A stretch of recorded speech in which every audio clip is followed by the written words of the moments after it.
What up, y'all? It's one Mr. Downtown Melo, and you're listening to the Entertainment Report on iHeartRadio, live from Dubai for Tuesday, November 19th, 2019, delivering some of your stories and trends going on in the world of entertainment and beyond. You can follow the show on Facebook, Twitter, or Instagram.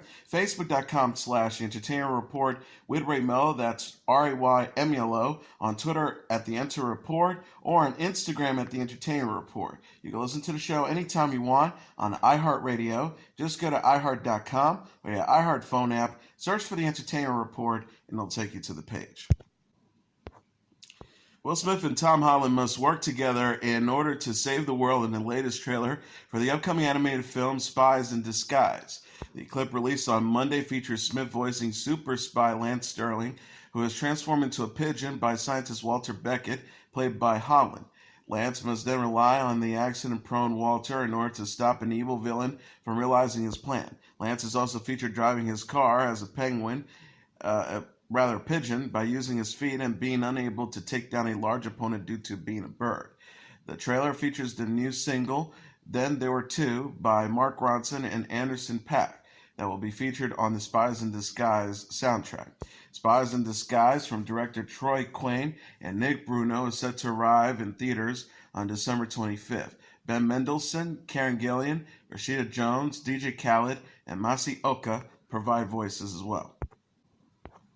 Idris Elba has signed on to lead the cast of the Western movie The Harder They Fall, Netflix announced Monday. The synopsis reads, from the streaming service, the all-black Western is the story when outlaw Nate Love, played by Jonathan Majors, discovers that the man, played by Elba, who killed his parents 2 decades ago, is being released from prison. He reunites with his gang to track his enemy down and seek his revenge. Singer, songwriter, producer, and director Jimmy Samuel, who is known professionally as The Bullets, wrote and will helm the film. He will also produce it alongside music mogul Jay-Z. Majors is known for his role in The Last Black Men in San Francisco, White Boy Ricks, and Hostiles.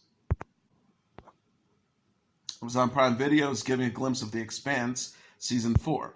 The streaming service released a trailer Monday featuring Stephen Strait as James Jim Holden, Cass Anvar as Alex Kamal, Dominique Tipper as Naomi Nagata, Wes Chatham as Amos Burton, and Shorio Akishashalu as Christine Agaravasa. The trailer shows Christine sending Jim and the Reconnaissance crew to Illis, a planet inhabited by Belter refugees. The Rocky crew discovers Illis is a dangerous planet and also face off with new character Adolphus Moultrie, played by Bern Gorman. Jim says, I opened those gates, so I'm responsible if anything comes through. Adolphus responds, we'll all answer for what we've done. The Expansive is based on Daniel Abraham's book of the same name. Season 4 adapts Kibola Burn, the 4th book in the series, and will premiere December 13th. The Expansive initially aired for 3 seasons on Sci-Fi. Amazon picked up the show in May 2018 following its cancellation. Amazon CEO Jeff Bezos said at the time, the show is extraordinary and these guys are unbelievably talented. Amazon renews The Expansive for a 5th season in July. Jeopardy winner Ken Jennings, Brad Rutter, and James Holzhauer will return to compete on the show in January. ABC announced in a press release Monday that Alex Trebek will host Jeopardy, the greatest of all time, a multiple consecutive night TV event premiering January 7th at 8 p.m. Eastern Standard Time. The greatest of all time brings together Jennings, Rutter, and Holzhauer, the 3 highest money winners in Jeopardy's history, for a new series of matches. The first to win 3 will receive $1 million, and the title, Jeopardy, the greatest of all time. The 2 runner-ups will each receive $250,000. Trebek says, based on their previous performances, these 3 are already the greatest, but you can't help wondering who is the best of the best. Rutter is the highest earning contestant on Jeopardy at $4.7 million, followed by Jennings at $3.5 million and Holzhauer at $2.9 million. ABC Entertainment President Carrie Burke says, I'm always so blown away by the incredible talent and legendary Alex Trebek, who has entertained, rallied, and championed the masses of generations and the world-class Jeopardy team, who truly are the greatest of all time. She added, this timeless and extraordinary format is the gift that keeps on giving and winning the hearts of America every week. We can't wait to deliver this epic and fiercely competitive showdown with these unprecedented contestants to ABC viewers and loyal fans. Trebek was diagnosed with stage 4 pancreatic cancer in the spring. He promoted pancreatic cancer awareness in a PSA in October ahead of World Pancreatic Cancer Day, which falls Thursday. Mike the Situation Sorrentino and his wife Lauren Sorrentino are going public about Lauren's miscarriage.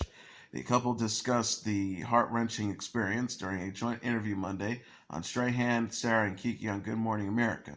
Lauren Sorrentino said she conceived the night Sorrentino returned home from prison in September, but had a miscarriage a few weeks later. Lauren Sorrentino says the night he came home, we actually conceived, and then about 6.5, 7 weeks, I miscarried.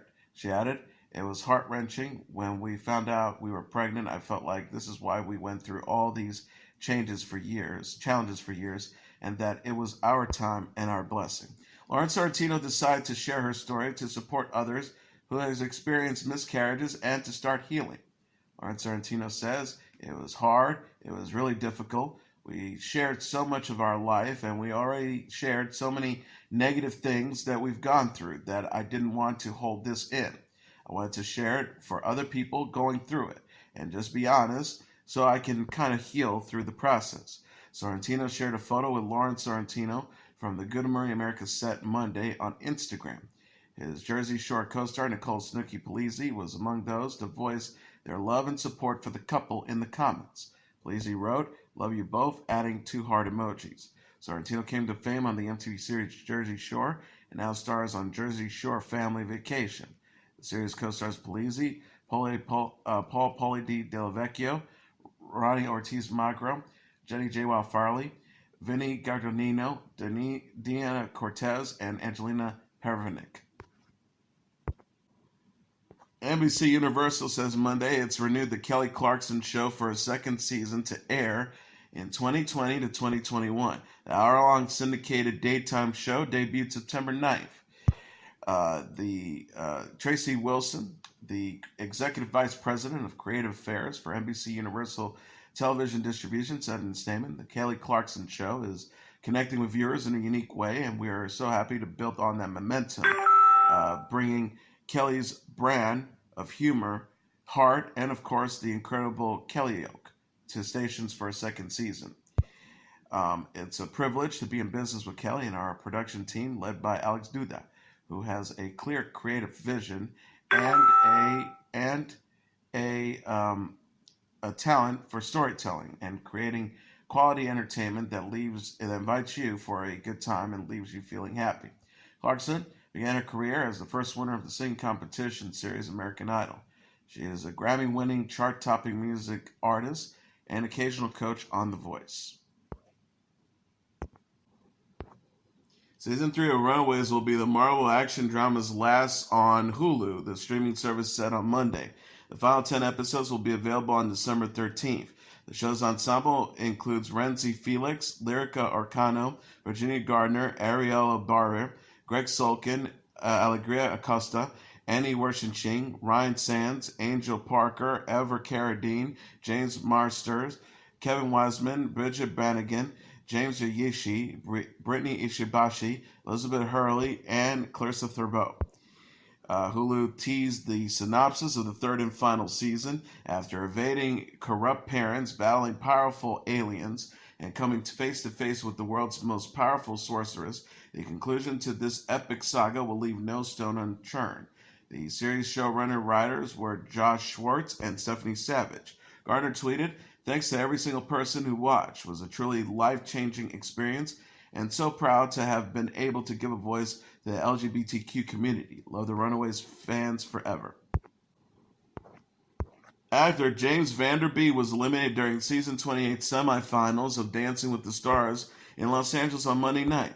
Going into next week's finals are The Bachelorette alum Hannah Brown, country music star Laura Anana, singer Allie Brooke, and actor Kel Mitchell. Brooke tearfully tried to give up her place in the competition to Van Der Beek, but co-host Tom Bergeron said, "No, that's lovely of you to say that." Brooke then and her partner Sasha Farber then hugged Van Der Beek and his partner Emma Slater. Previously eliminated from the competition were former White House Press Secretary Sean Spicer, Office alum Kate Flannery, Queer Eye star Karoma Brown, model Sailor Brinkley Cook, the Supreme singer Mary Wilson, and NBA star Lamar Odom. Pro football player Ray Lewis dropped out of Dancing with the Stars early in the season due to an injury. Erin Andrews is the show's co-host. Caroline Inaba, Len Goodman, and Bruno Tennille are its judges.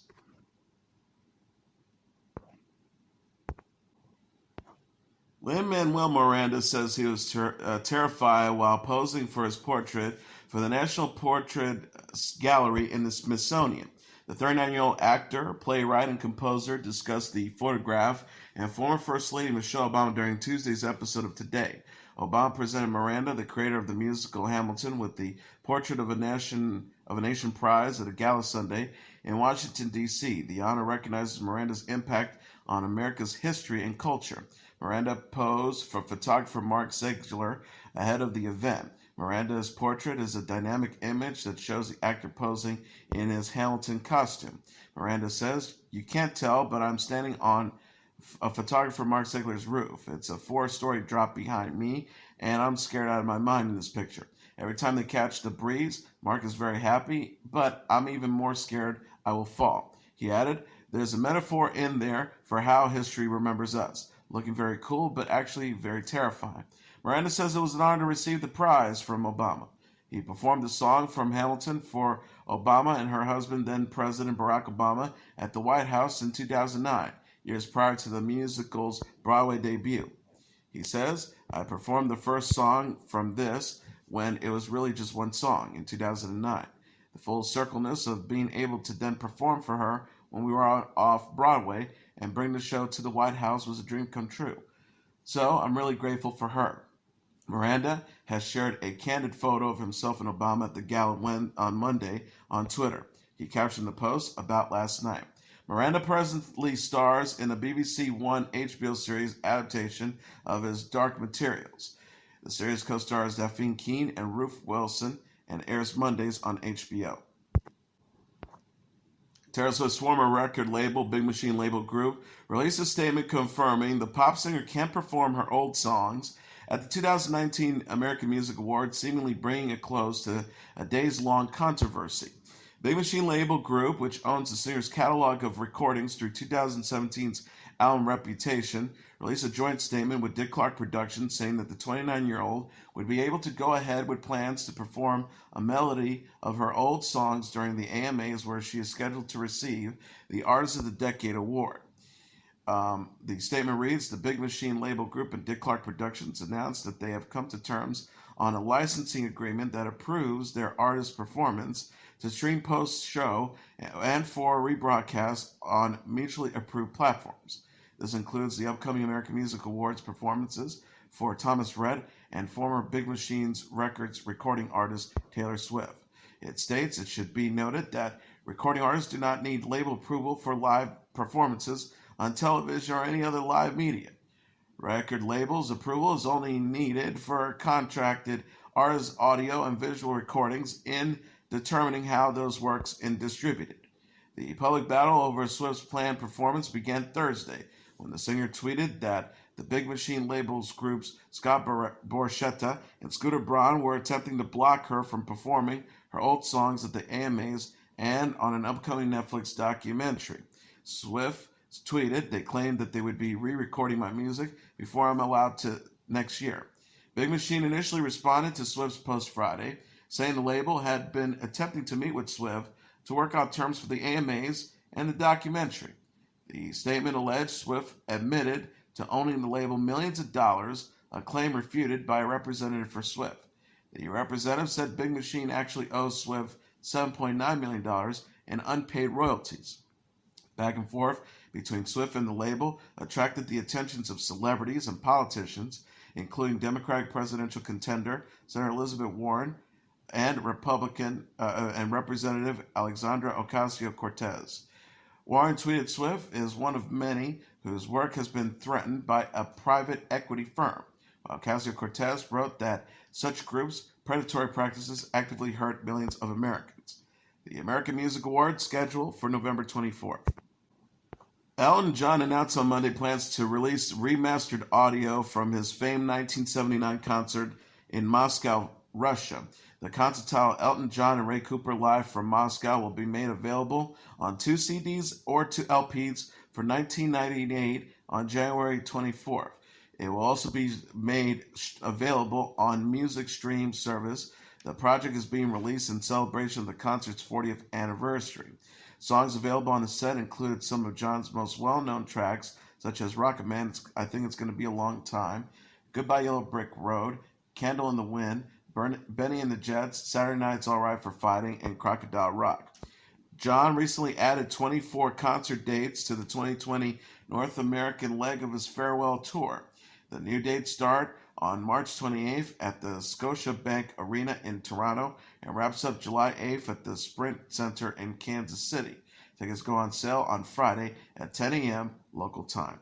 And that is your entertainment report for Tuesday, November 19th, 2019. I'm your host, Mr. Downtown Ray Melo. I'll be back tomorrow to deliver some major stories and trends going on in the world of entertainment and beyond. You can follow the show on Facebook, Twitter, or Instagram, facebook.com/The Entertainment Report with Ray Melo. That's RAYMELO. On Twitter at The Enter Report, or on Instagram at The Entertainment Report.